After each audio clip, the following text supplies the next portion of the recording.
Hello and welcome to Adventures in Venueland, an EVMC podcast.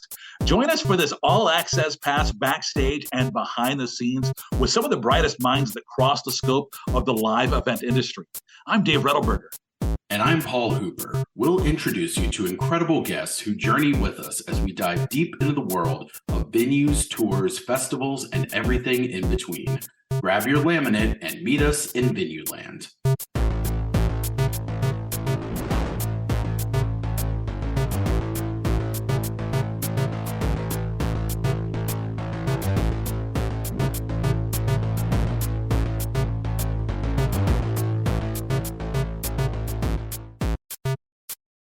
Hello and welcome to part 2 of a detour episode of Adventures in Venueland, an EVMC podcast. I'm Dave Rettelberger, and along with my co-host Paul Hooper, today's episode, again, a little bit different. It's a detour or side trip where we take a look at a topic impacting the live entertainment industry. And this week, Paul and I are doing a series of special episodes focusing all about mental health. Today, we're kind of talking specifically about that work-life balance that eludes us all. And we're talking with our friends from Backline, a great organization, which we'll learn a little bit more about if you hadn't heard part 1, but we'll dig in a little deeper on a few issues today. Paul, would you be so kind as to introduce our guest? Sure, of course. We're joined by Hallie Lincoln, who's the director of case management and also a co-founder of Backline. Welcome. We're excited to talk to you. Me too. Thanks for having me. So we, for folks who maybe skipped episode 1 and jumped right in on episode 2, and there's always those people, right, who do that. Give us a little bit about Backline and how you became a co-founder. Sure. Yeah. So Backline is essentially a resource hub for the music industry, where we provide folks with the resources to sort of thrive in terms of their mental health and wellness goals. And so I was brought into the mix actually via a family connection. My brother is a touring lighting designer and has been with a nationally touring band for about 15 years or so. And so I have some secondhand personal experience to what it looks like to be someone who's, out on the road and in this kind of wild industry, right? For about, 40 weeks a year. I think when he started with them, they were touring just about that much, and saw and have seen, the massive impact that working in such a unique industry has on him and our family, and the way in which he, can show up in the family dynamic and that kind of thing. So I was brought in, as you mentioned, as a co-founder. So I've been here from the get-go, and our first program that we ever launched is the one that I helped put together and now I'm the director of, which is our case management program, where we provide one-on-one hand-holding and assistance for all different folks in the music industry, whether or not you are a artist, crew member, venue staff, tour bus driver, or family member of someone in the industry. You can get on the phone with a mental health professional, someone on my team, and we will walk through with you, what's coming up, what resources you're looking for, whether or not that is life coaching or connecting with a therapist, that kind of thing, and walk through the process with you to help ensure that we get you connected to someone who will be the best fit for you based on what we hear on that phone call from you, what you're looking for, and then are able to connect you with one of our trusted and vetted providers, which I think at this point this week we hit over the 600 mark of having partnering either therapists or coaches across the country. I think we have someone in all 50 states, and we just reached the 600 mark. So lots of folks out there. That's impressive. Helping to support the mission. Yeah. That's a lot. So what do you actually do on a day-to-day basis? What is your role with Backline? Yeah. So as I said, I head up the case management department. So I oversee a team of case managers at this point. We do, like I said, there's those one-on-one phone calls that each of the team members takes with folks. And then we do client consultations. So they'll come to me and say, this is what I'm hearing from the person. Who do you think might be the best fit in terms of specialty? Or, this is their first time in therapy. How would I talk to them about getting into therapy via telehealth, right? Instead of doing it in person, that kind of thing. So I oversee that team. I do partnership development. We have a lot of partners that we work with that support our mission, and so help with that. I kind of wear a whole bunch of hats, but my primary hat is the case management department. We know the mini hat wearing well. Yeah, I think that is a signifier of working in live events or anything associated with it. Right. It's like you have one title and then 17 different Yes, right. Yeah, points. absolutely. Exactly. Yeah, We can add it to our resume and it'll be a 40-page resume. exactly. So as we talk about work-life balance, I'm sure you're hearing a lot from different people. I'm sure it varies greatly depending on what their role is in live events. If you're touring, that obviously presents lots of challenges. But, even if you're at an arena or a stadium or a theater or something, you're working nonstop during the day. Then you're having to work these events that are often in the evenings or on weekends. And so it really does pull a lot, I think, from people that are in that industry. And I think anyone who works in it, knows the draw and the excitement. It's great. You're working in events, you're seeing concerts, you're seeing shows and events. There's all these beautiful, amazing pluses, but that is one of the largest minuses. And I think often you do see people leave the industry because they're wanting more work-life balance or they're starting a family or anything like that. Is there certain through lines or themes that you're seeing with people or some sort of success stories that you've maybe run across that, where people have done a good job of managing some of that time better? Yeah, certainly. So I think, what we're seeing primarily right now from folks in the last, let's say, year, right? And I think if you look at that year, it's also important to note how, so if we go back to September of 2022, right, that the industry has been in this weird, quote unquote, post-pandemic world, right? And everything has shifted Sure. and things have been different from what I hear from folks on the ground than they were pre-pandemic. Things have changed and shifted. And what we're hearing, I think, the most right now is people really struggling with a whole lot of burnout. I think, we have some support groups that we run, and what I've heard just more in the last few weeks also is people saying, the post-pandemic industry experience we were sort of promised would be more supportive. We would have more support from the powers that be, essentially, and that it hasn't really been that. It's been kind of the opposite. It's been, we have more events going on that we're packing them in, and you got to keep up with the pace. And that is incredibly, incredibly difficult to do, especially, some of those unique pieces that you named, right? Of almost like a nocturnal lifestyle, right? You're starting in the late afternoon and staying until early morning. And that doesn't give you much time to spend with family or loved ones, or even think about starting a family, that type of thing, right? It's really so much different than someone who works, a 9 to 5 or just any sort of job that doesn't require you being there in the time when we all think about the time that you can spend with friends, family, and doing the things that fill your cup. So, this year, just in and of itself, we heard of our submissions that we've gotten through case management, 75% of folks reported having anxiety related to the industry and their job, and 67% reported experiencing depression. And actually 92% of people who have come through our case management program this year were looking for help getting connected with a therapist. And that is certainly, I think, what we're best known for. But what I've heard on those calls and in the support groups, right, is this burnout, this anxiety that I'm feeling around, do I want to pivot to a different industry? Do I even have any other skills, right? Yeah, right. I get that. Right. Especially if you're so far into your career, it's like, well, now what do I do? This is what I've built up. And now what, right? I don't feel like I have other options. And so I think what I've heard from people is I'm actually ready to take the step to start to talk to someone about this. I mean, 92%, right, of people saying I actually want to get into therapy, and a whole lot of those people are doing it for the first time.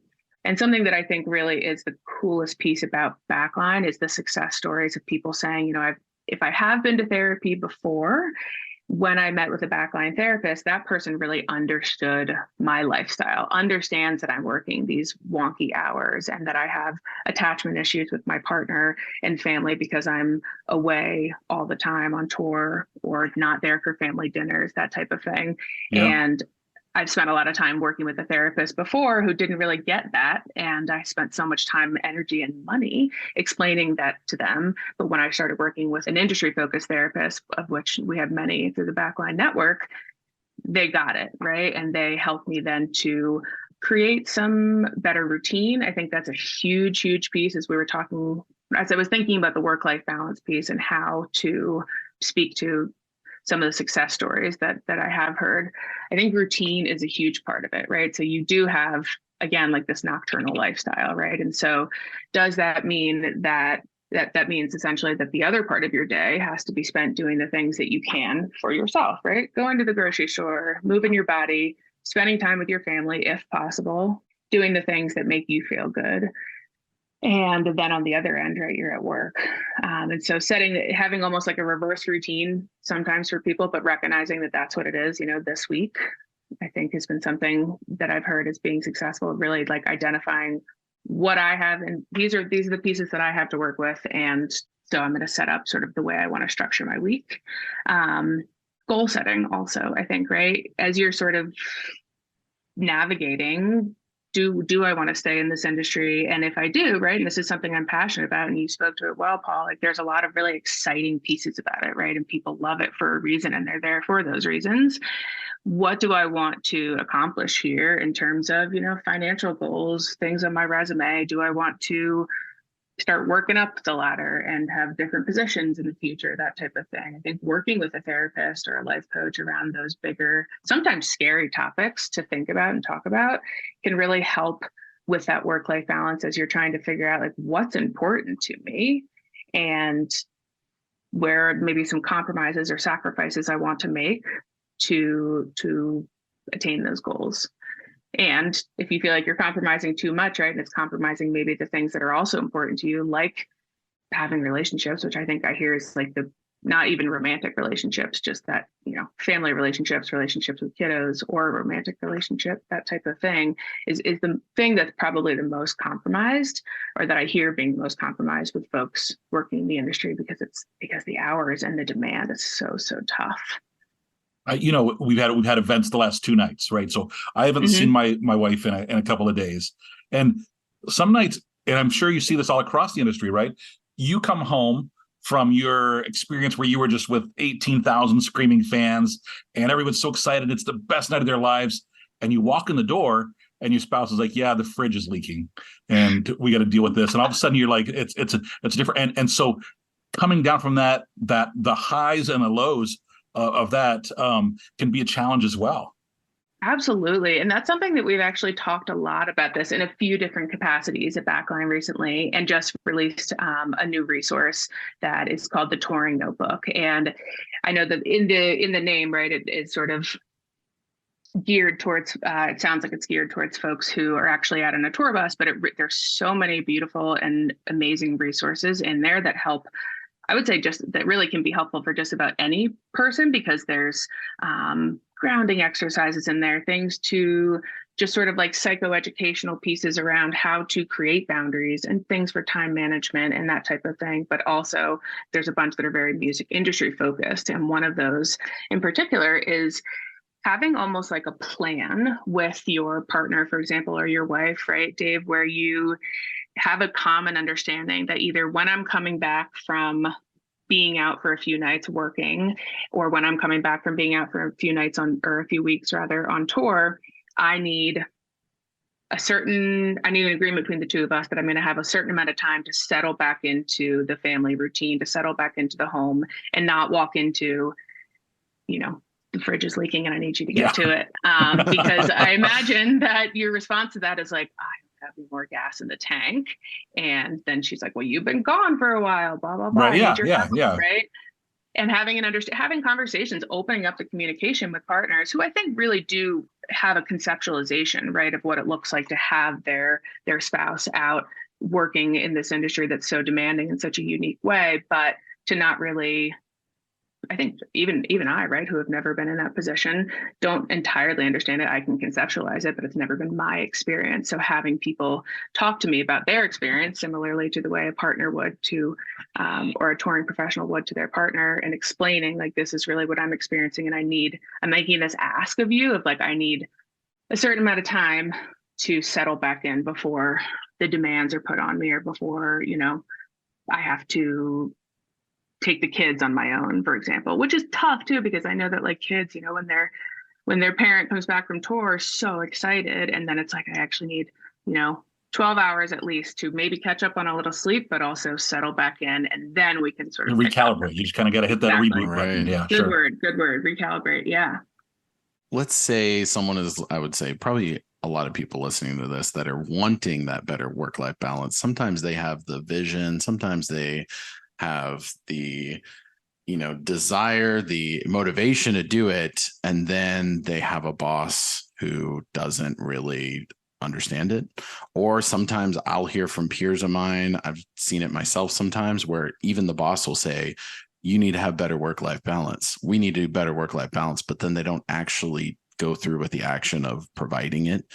Right. What do you recommend to maybe that employee, or, even for them to kind of instill on people that report to them, but for how to have like a real conversation, with that boss, and not just, having them saying, oh, I'm checking the box by telling you should have it, but more of like, how do you follow through and like, have these conversations and really work it out and respect it, because I think it's one thing with so many things we've heard over the last couple of years. It's one thing entirely different to check the box and say, we had a conversation about work-life balance.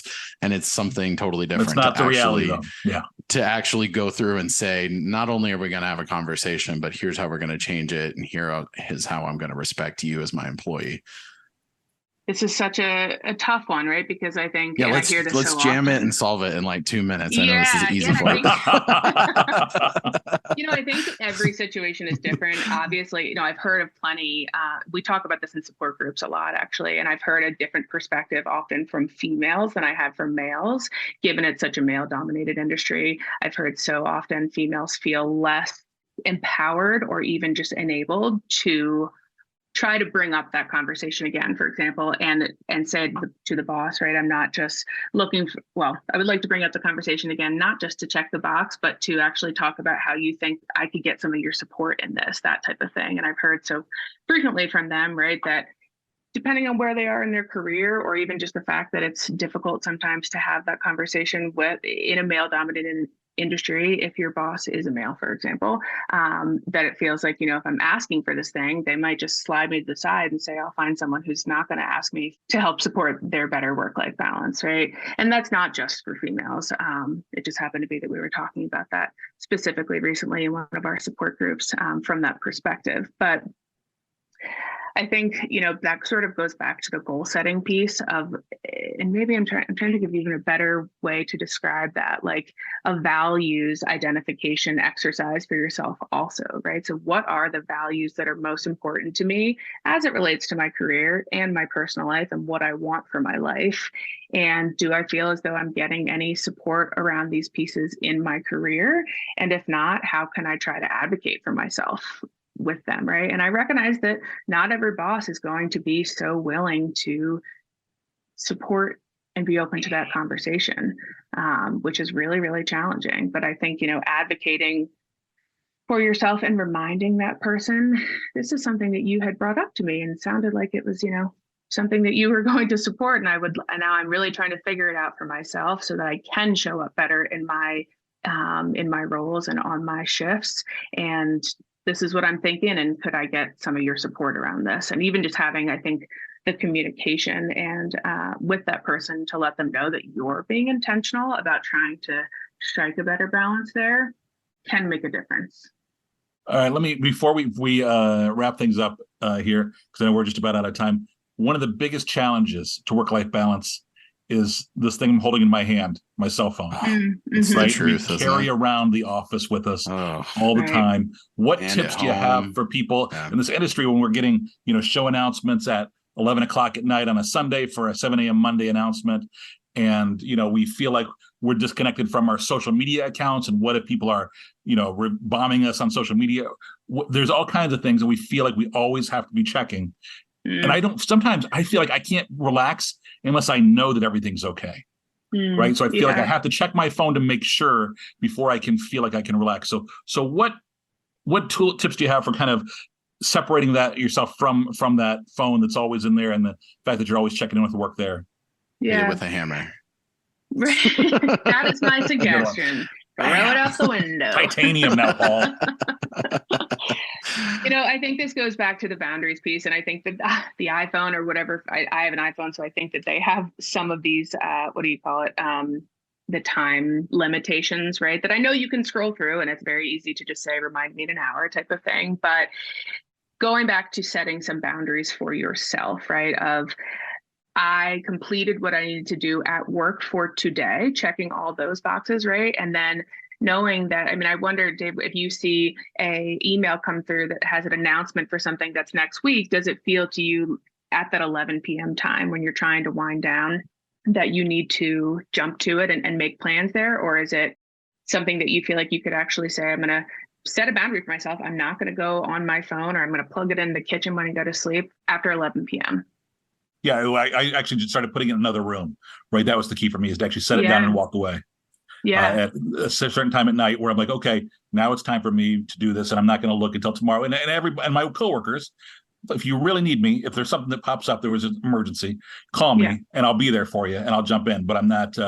I do stop checking after a certain time because I had to do that. I had to create that separation and that balance to be able to be healthy the next day. Exactly. And recognizing, right, that as much as, and I get this feeling, I can feel like work is the only thing that matters in those situations when things feel like they're blowing up. And then when you take a step back and you recognize, like, this is actually not life and death. I'm more than likely not going to lose my job over, not looking at an email past a certain point.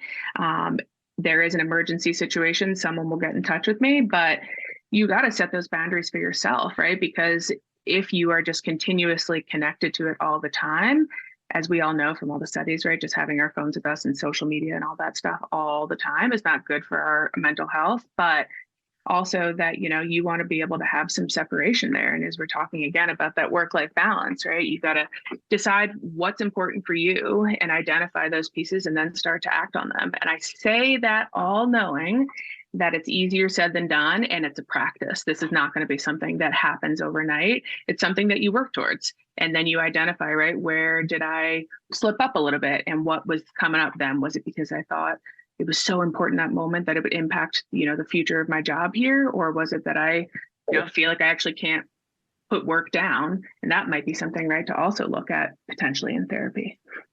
Well, I like too, with those goals, it's like you're implying to, when you're setting those for yourself, understanding which ones are flexible and which ones are a hard line in the sand. So if you are setting, whether it's a goal with your boss or what you're wanting in your career, okay, this is something I can adjust.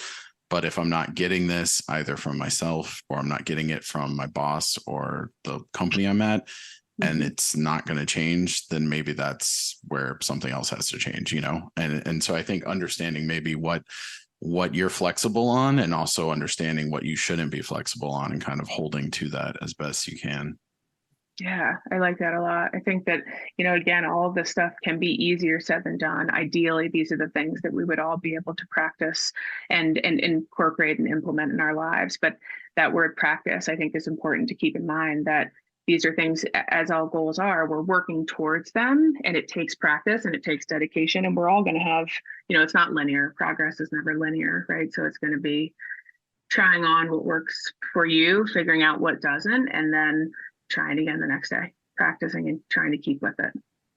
I really appreciate your time today and talking us through some of these things. And I know we just scratched the surface. If someone wants to learn more about, the mental health and wellness resources that Backline offers, whether it's, the free wellness subscriptions or the curated content or support groups, or even being able to speak one-on-one with a Backline case manager, what's the best place for them to get started?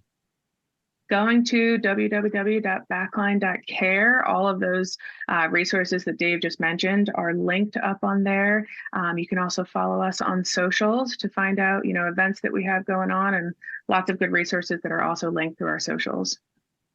Well, thank you so much for the time today. We have one more episode in the series that we'll release later this week, where we'll talk a little more about managing stress on the job, and also dealing with some depression, which we all can fight on a day-to-day basis as the weeks and months go by. But again, thank you so much for the time and all you're doing there with Backline. I think it's really cool what you and your team there did. Thank you all for having me.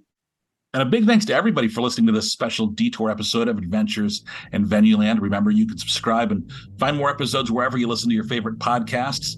We do love your 5-star reviews. It helps others find us. Until the next adventure, I'm Dave Rettelberger. And I'm Paul Hooper. We'll see you at the next one. And if you missed part 1, be sure to go back and listen to that now.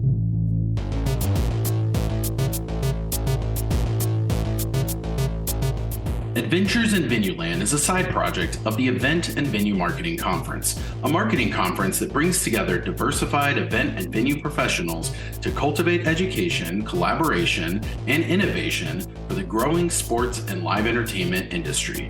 Find out more at eventvenuemarketing.com. Audio editing and mixing by Camille Faulkner. Design and digital advertising by Megan Ebeck. Copywriting and publicity by Samantha Marker. Guest booking and brand strategies by Paul Hooper. Guest research by Dave Rettelberger. Marketing strategies by Paul Hooper, Megan Ebeck, and Samantha Marker. Thanks for joining us. Until the next adventure.